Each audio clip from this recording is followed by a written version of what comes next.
Hello everyone, welcome to English classes UP board students. जैसा कि आप देख रहे हैं, आज की वीडियो में हमारा टॉपिक है शॉर्ट आंसर टाइप क्वेश्चंस और ये short answer type questions related है चैप्टर मदर्स डे से और ये चैप्टर रिलेटेड है क्लास 11th की इंग्लिश से और बुक का नाम है snapshot. Question number 1 is how are Mrs Pearson and Mrs Fitzgerald contrasted. इस चैप्टर में दो लेडीज कैरेक्टर हैं जो बहुत इंपॉर्टेंट हैं। सारी कहानी इन दोनों लेडीज पर ही डिपेंड करती है। एक थी मिसेस पियर्सन और दूसरी है मिसेस फिट्जजेराल्ड।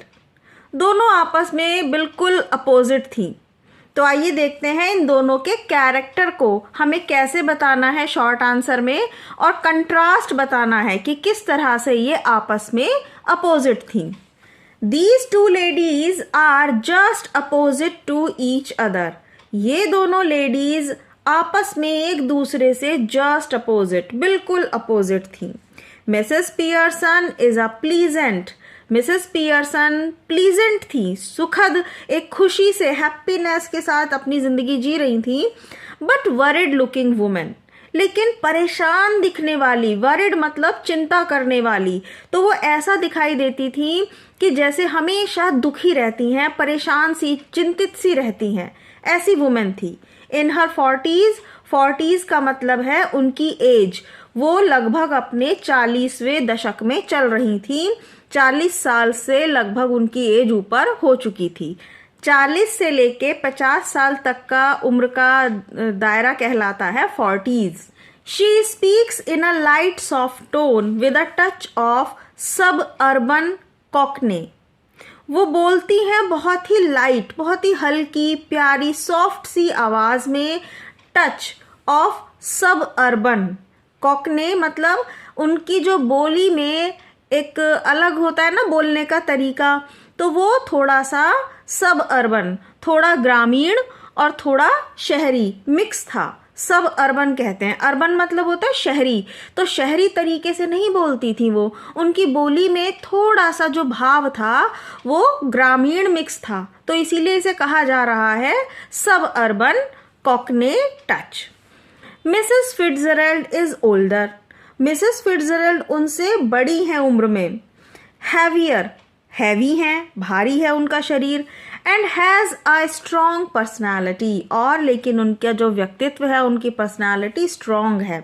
शी स्मोक्स, वो स्मोक करती हैं। She has a deep voice, rather Irish tone, और उनकी जो आवाज़ है वो बहुत ही डीप है। डीप मतलब सॉफ्टली बात नहीं करती हैं, वो स्ट्रांगली बोलती हैं। जो कुछ उन्हें बोलना होता है वो बिंदास अपने आवाज़ में, फुल बुलंद आवाज़ में बोलती हैं। और उनकी टोन, उनका जो बोलने का लहजा है वो थोड़ा सा आयरिश है। आई होप आपको ये फर्स्ट आंसर समझ में आया होगा, दोनों का कैरेक्टर किस तरह से अलग था। तो आइए अब स्टडी करते हैं second question. Second question is, what course of action does Mrs. Fitzgerald suggest to Mrs. Pearson to tackle the situation? कौन सा कोर्स, कोर्स मतलब कि कौन सी बातें, एक्शन करने के लिए, कौन सी चीजों को करने के लिए मिसेस फिट्जजेराल्ड ने सजेस्ट किया, सलाह दी टू मिसेस पियर्सन को, टू टैकल द सिचुएशन, अपनी परिस्थिति को सुलझाने के लिए, उसको टैकल करने के लिए। Mrs Fitzgerald suggest Mrs Pearson to become the real mistress of the house. Mrs Fitzgerald ने सलाह दी कि मिसेस पियर्सन बन जाएं रियल मिस्ट्रेस, वास्तविक, एक सच्ची मालकिन अपने घर की। क्योंकि मिसेस पियर्सन अपने घर के सारे काम करती थी, अपने बच्चों की हर एक छोटी चीज़ का ध्यान रखती थी। तो उनके बच्चे धीरे धीरे मिसेस पियर्सन को मम्मी की तरह ट्रीट नहीं करते थे, एक मदर को मदर नहीं समझते थे, उन्हें मदर कम और नौकर ज़्यादा मानते थे।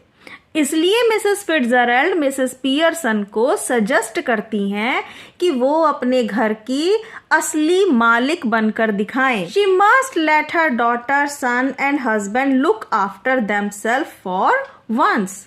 वो सलाह देती हैं उन्हें कि she must let her daughter, कि उन्हें करने देना चाहिए, लेट मतलब करने देना चाहिए अपनी बेटी को, अपने बेटे को और अपने हस्बैंड को भी लुक आफ्टर देमसेल्फ, कि वो अपनी देखभाल एक बार तो अपने आप करें, फॉर वंस, एक बार।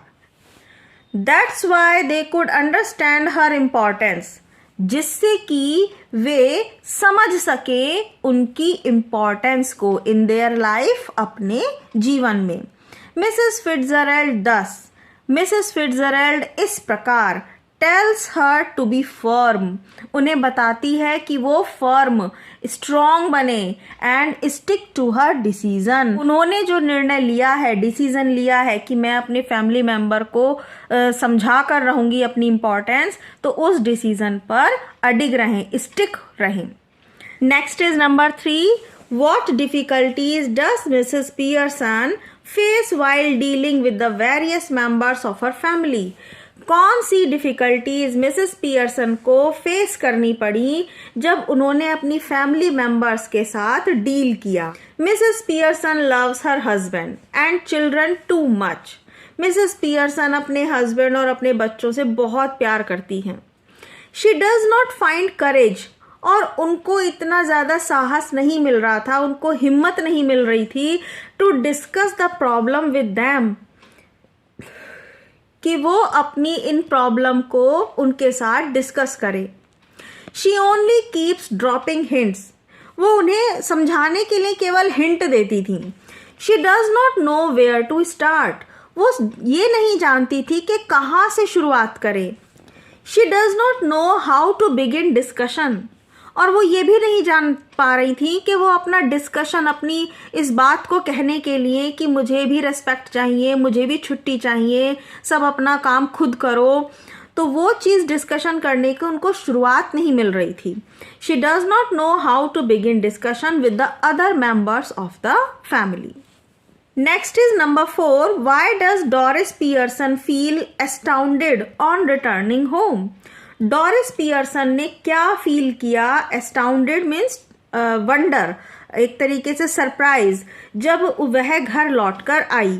Doris finds her mother smoking, उसने देखा कि उसकी मदर स्मोकिंग कर रही हैं, and just after that cigarette she lit another cigarette, और एक सिगरेट के बाद उन्होंने दूसरी सिगरेट लिट मीन्स जला ली। Her mother was busy with cards, उसकी मम्मी कार्ड्स के साथ बिजी हैं।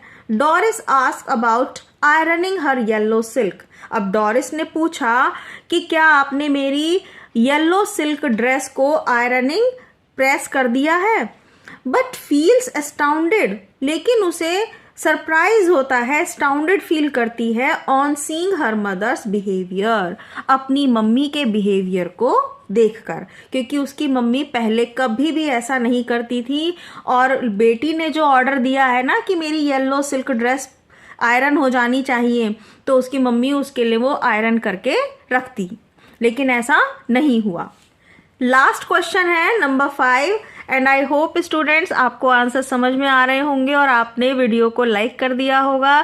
चैनल पर फर्स्ट टाइम स्टडी कर रहे हैं तो चैनल को भी सब्सक्राइब कर लिया होगा, और अगर नहीं तो प्लीज सब्सक्राइब कर लीजिए। How does Mrs Pearson refute Doris argument about working hard? Mrs Pearson tells Doris, Mrs Pearson ने डोरिस को बताती हैं that she has a good idea about how much work hard Doris does. उन्हें बहुत अच्छी तरह से आइडिया है कि डोरिस कितना वर्क हार्ड करती है। मिसेस पियर्सन क्लेम्स दैट, और फिर मिसेस पियर्सन क्लेम करती हैं कि she puts in twice the hours that Doris does, कि वो डोरिस की तुलना में जितना काम डोरिस करती है उससे 2 गुने घंटे काम करती हैं। एंड शी गेट्स नो पे, और उनको कोई सैलरी नहीं मिलती, और थैंक्स फॉर इट, ना ही इस काम के बदले में कोई उसे धन्यवाद भी देता है। तो उन्होंने उसको ओवरऑल यही समझाया कि बेटा मैं कड़ी मेहनत के बारे में बहुत अच्छी तरह जानती हूँ कि तुम कितना वर्क हार्ड करती हो, मैं भी तुमसे ज़्यादा 2 गुने घंटे काम करती हूँ और तुम्हें तो सैलरी मिलती है, लेकिन मुझे कोई सैलरी नहीं मिलती और इवन मुझे कोई थैंक यू भी नहीं कहता है मेरे काम के बदले में। तो स्टूडेंट्स, आई होप आपको हिंदी एक्सप्लेनेशन के साथ ये समझ में आए होंगे, और अगर कोई भी बात है, कोई भी प्रॉब्लम है, तो प्लीज़ कमेंट करके ज़रूर बताइए। ये भी बताइए कि आपको आंसर समझ में आया या नहीं। किसी और टॉपिक को समझना चाहते हैं तो प्लीज़ कमेंट में बताइए। Thank you so much.